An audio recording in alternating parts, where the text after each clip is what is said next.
আজকে কথা বলবো নির্দিষ্ট এজেন্সি ছাড়া মালয়েশিয়া কলিং ভিসায় কাজ করতে পারবে কিনা। অনেকেই আমাকে সহ আরো বেশ কিছু এজেন্সিকে হয়তো প্রশ্ন করতে পারেন বা আপনাদের এই ধরনের একটি প্রশ্ন জাগতে পারে। তো ভিডিওটি না টেনে সম্পূর্ণ দেখার অনুরোধ রইল।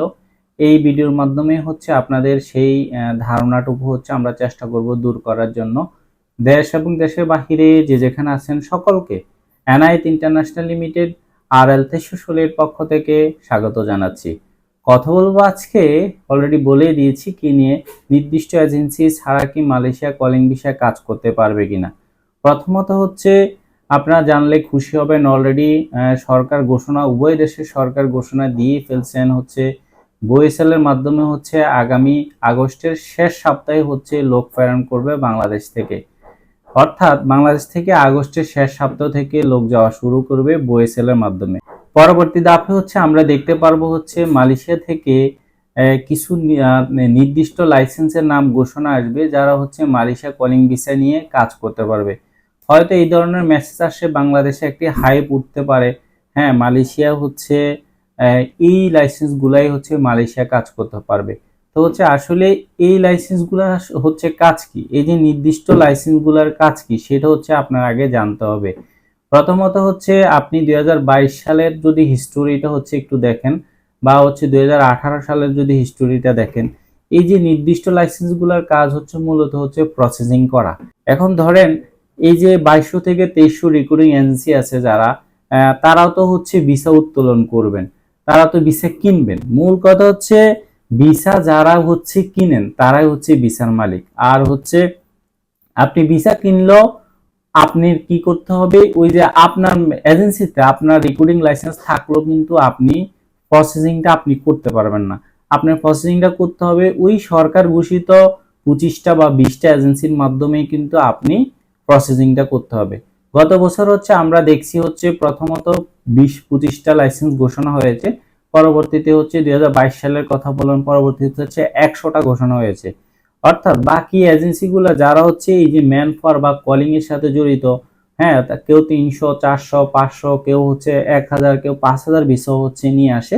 এই তারা যারা নিয়ে আসছে বা যেসব রিক্রুটিং লাইসেন্স ভিসাগুলো কিনে নিয়ে আসে, তারা জাস্ট ওই এজেন্সিতে একটা ফি দিবে, ফি দেওয়ার পর তার ওই এজেন্সির মাধ্যমে প্রসেসিং করে আসতে হবে। আপনাদের বলার জন্য যারা সৌদি ম্যান পাওয়ার সাথে জড়িত আছেন বা একটু সুবিধার্থে বলছি, ধরেন আপনার আত্মীয় স্বজন সৌদি আরব থেকে একটা ভিসা পাঠালো। এখন ভিসা পাঠালো, এটা কোনো না কোনো এজেন্সিতে পাঠাতে হবে, যে এজেন্সিটা সৌদি এনলিস্টেড তালিকাভুক্ত আছে, সৌদি এম্বাসি তালিকাভুক্ত আছে, সেই লাইসেন্সে পাওয়ার অফ অ্যাটর্নি করে দিতে হবে, অথবা ওকালা, আরবিতে বলে ওকালা করে দিতে হবে। পাওয়ার অফ অ্যাটর্নি করে দিলে তার মানেই ওই এজেন্সি ছাড়া আর কেউ কাজ করতে পারে, এটা ওই এজেন্সি শুধু প্রসেসিং করতে পারবে। কিন্তু মূলত ভিসার মালিকটাকে, যিনি সৌদি আরব থেকে, আপনার যে ভাই সৌদি আরব থেকে ভিসাটা পাঠিয়েছে, সে কিন্তু এই ভিসাটার মালিক। অর্থাৎ এটা বুঝতে পারছেন যে লাইসেন্সটা তালিকাভুক্ত হবে সৌদি এম্বাসি যদি হয়, তাহলে সৌদি এম্বাসি, যেমন মালয়েশিয়া যদি হয়ে থাকে মালয়েশিয়ার এমবাসিতে বা মালয়েশিয়ান কলিং এ যারা তালিকাভুক্ত হবে তাদের মাধ্যমে প্রসেসিংটা করতে হবে। অর্থাৎ সবাই কাজ করতে পারবে, ভিসা কিনতে যে কেউ পারবে, তবে প্রসেসিং করার ক্ষেত্রে ওই নির্দিষ্ট এজেন্সিগুলোতে শুধু প্রসেসিং করতে হবে।